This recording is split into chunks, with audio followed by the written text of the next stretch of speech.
முடியுமா? அந்த அலைகளை அடக்க முடியுமா? கடை மேலே நடக்க முடியுமா? அந்த அலைகளை அடக்க முடியுமா? முடியாது முடியாது, அந்த கடை மேலே நடக்க முடியாது. முடியாதே முடியாது, அந்த அலைகளை அடக்க முடியாது. 5 அப்பம் 2 மீன் போதுமா? அது 5 பேருக்கு போதுமா? 5 அப்பம் 2 மீன் போதுமா? அது 5 பேருக்கு போதுமா?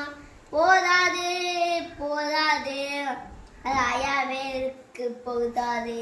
போதாது போதாது, அது 5 பேருக்கு போதாது. நல்ல செய்தி உனக்கு ஒன்று சொல்லட்டுமா? அது இயேசுவால் முடியும்னு தெரியுமா? நல்ல செய்தி உனக்கு ஒன்று சொல்லட்டுமா? அது இயேசுவால் முடியும்னு தெரியுமா? முடியுமே.